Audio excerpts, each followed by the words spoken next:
Bonsoir. On parle beaucoup de la Chine comme d'une future puissance mondiale, mais rarement de l'Inde. Pourtant, l'Inde en a aujourd'hui l'ambition et peut-être même les moyens. Elle est déjà une puissance démographique, nucléaire, elle a développé d'importants pôles technologiques. Alors je vous propose aujourd'hui que nous fassions connaissance avec ce pays passionnant en identifiant au moins 4 ou 5 défis que ce pays doit relever. L'Inde est au sud de la barrière himalayenne. Elle forme une péninsule du continent asiatique s'avançant dans l'océan Indien. Le pays fait 3 300 000 km² et compte depuis l'an 2000 plus d'1 milliard d'habitants. C'est le pays le plus peuplé au monde après la Chine, mais sa densité de population y est 3 fois plus forte. Plus de la moitié de cette population se concentre dans la plaine du Gange et le long des côtes, là où les sols sont fertiles. La population indienne est issue de migration et de métissage, elle est d'une grande diversité linguistique et religieuse. Au total, quelques 1600 langues et dialectes sont parlés en Inde, 18 étant inscrites dans la Constitution. Dans la partie nord du pays, on parle des langues indo-européennes. Dans la partie sud, ce sont les langues dravidiennes qui dominent. On parle des langues tibéto-birmanes dans les contreforts de l'Himalaya et quelques langues austro-asiatiques. Et la plus parlée, c'est l'hindi, la langue de Delhi, la capitale. Mais l'anglais a été maintenu après l'indépendance comme langue administrative, notamment parce que les États du sud de l'Inde s'opposaient à la suprématie de l'hindi dans le pays. Grande diversité, et pourtant, l'Inde n'a jamais été au bord de l'explosion depuis son indépendance de 1947. Cela est dû sans doute à la mise en place d'un État fédéral, l'Union indienne, qui comprend aujourd'hui 28 États et 7 territoires, et puis un redécoupage régulier de ces États, offrant l'autonomie linguistique aux populations. Maintenant, les religions. 82% des Indiens sont des hindous, 12% des Indiens sont musulmans, ce qui fait 120 millions de personnes, ce qui fait que l'Inde est le 3e État musulman au monde, après l'Indonésie et le Pakistan. On trouve aussi 2% de chrétiens, surtout à Goa et dans le Kerala. Et puis on trouve aussi des Sikhs, des Jains, des bouddhistes, des Parsis. Et c'est bien pour garantir le respect des groupes religieux que l'État indien est un État laïque, ce qui évidemment n'a pas empêché les tensions entre hindous et musulmans. On se souvient peut-être de la destruction en 1992 de la mosquée de Ayodhya par des fondamentalistes hindous. Et certains mouvements nationalistes hindous font toujours pression aujourd'hui pour qu'un temple dédié au dieu Ram soit construit sur le site. Dans l'état du Gujarat, les violences pendant la mai 2002 ont provoqué la mort de quelques 2000 personnes et ces violences ont été exploitées politiquement par le parti nationaliste hindou, contribuant ainsi à sa victoire aux élections régionales. Alors c'est bien là le premier défi que l'Inde doit relever, améliorer les relations entre hindous et musulmans pour éviter le repli identitaire.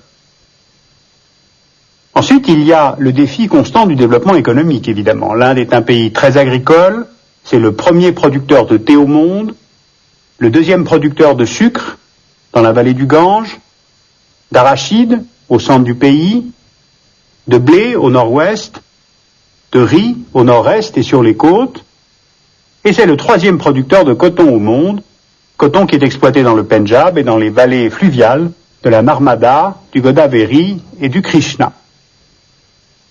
L'agriculture représente 24% de son PIB, elle emploie plus de la moitié de la population active indienne, et ces résultats ont été obtenus grâce à l'introduction de semences à haut rendement, multipliant par 2 la production de blé et de riz par hectare, ce qui a permis à l'Inde de devenir autosuffisante et d'éviter les disettes qu'on prédisait sans cesse du fait de la pression démographique.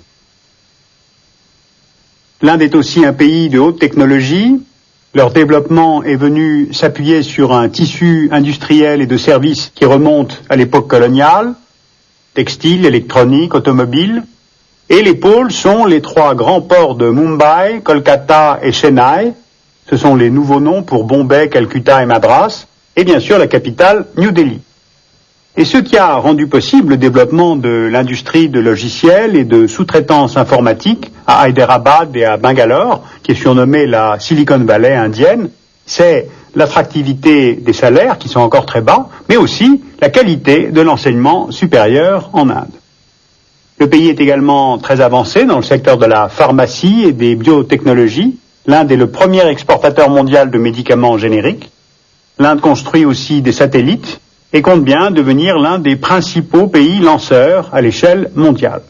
Et puis on se souvient que l'Inde fait partie des très rares pays au monde à posséder l'arme nucléaire, et ce depuis 1974.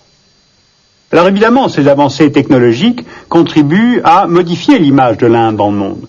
Entre 2001 et 2002, par exemple, les investissements étrangers ont doublé dans le pays. En 2002, les exportations indiennes ont augmenté de 20%, et son produit intérieur brut a dépassé les 500 milliards de dollars. Ça paraît beaucoup, et pourtant, ça ne représente que 1,5% de la richesse produite dans le monde. Donc le deuxième défi est lié aux besoins énergétiques qu'il faut couvrir pour accompagner cette croissance économique. Les gisements en pétrole de l'Assam et du Gujarat, et ceux en offshore, couvrent à peu près 30% des besoins en pétrole de l'Inde. Le reste est importé du Moyen-Orient, et le pays prévoit d'acheter du gaz iranien et turkmène. Or, cette dernière option nécessiterait la construction d'un gazoduc via le Pakistan, sauf que, on le sait, les relations avec le voisin de l'Ouest sont très tendues depuis 1947 à cause du contentieux sur le Cachemire qui a provoqué 3 guerres entre les deux États. C'est là le troisième défi de l'Inde, la normalisation de ses relations avec le Pakistan. Fin 2003, un certain apaisement au Cachemire pourrait conduire peut-être à un rapprochement avec le Pakistan que souhaite New Delhi et qu'ont de plus favorisé les États-Unis dans la région depuis l'intervention en Afghanistan. D'abord, Washington a fait pression sur le Pakistan pour qu'il prenne des mesures contre les infiltrations terroristes le long de la ligne de cessez-le-feu au Cachemire. Et puis les États-Unis ont poussé l'Inde à la normalisation des relations, car Washington considère que l'Inde est un pôle de stabilité dans cette région.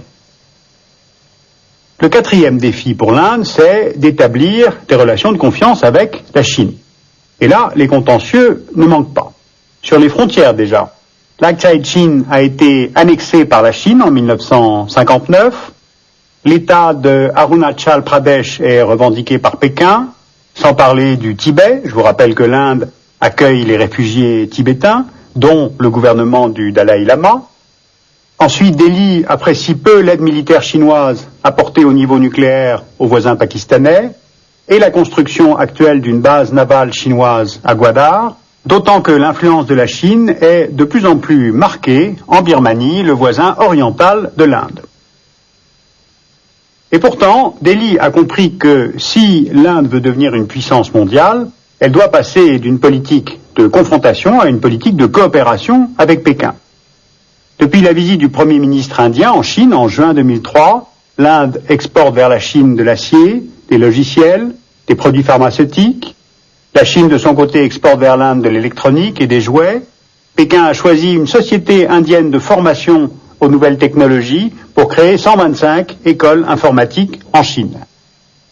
La route qui relie les deux pays via le Sikkim sera rouverte pour appuyer les échanges commerciaux. Et enfin, on note même qu'un exercice naval conjoint a eu lieu pour la première fois en mer de Chine orientale en novembre 2003. Donc en résumé, défis entre communautés religieuses du pays, défis énergétiques, avenir des relations avec le Pakistan, avec la Chine, et le dernier des défis pour l'Inde, c'est évidemment la lutte générale contre la pauvreté dans le pays. Celle-ci a tendance à diminuer, mais il reste des centaines de millions d'Indiens qui sont atteints de maladies, qui ont insuffisamment à manger et qui demeurent analphabètes. Et cela conditionne partiellement l'avenir des relations entre castes. Ce pays est gouverné par une coalition nationaliste hindoue. Depuis 2002, son président de la République est un musulman. C'est le père de la bombe atomique indienne. L'Inde reste une véritable démocratie. Ce pays n'a jamais connu la dictature ni de coup d'État. La presse y est vraiment libre.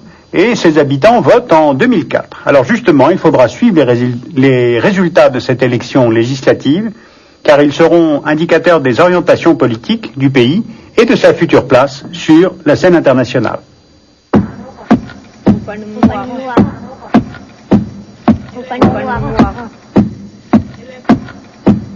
Vous pouvez approfondir la connaissance de ce pays passionnant en lisant L'Inde, un destin démocratique, un livre de Max Jean Zins, aux éditions de la documentation française, sur l'Inde actuelle notamment, et puis le classique de Max Weber, qui est édité chez Flammarion, sur l'hindouisme et le bouddhisme dans toute la profondeur historique et religieuse de ce pays.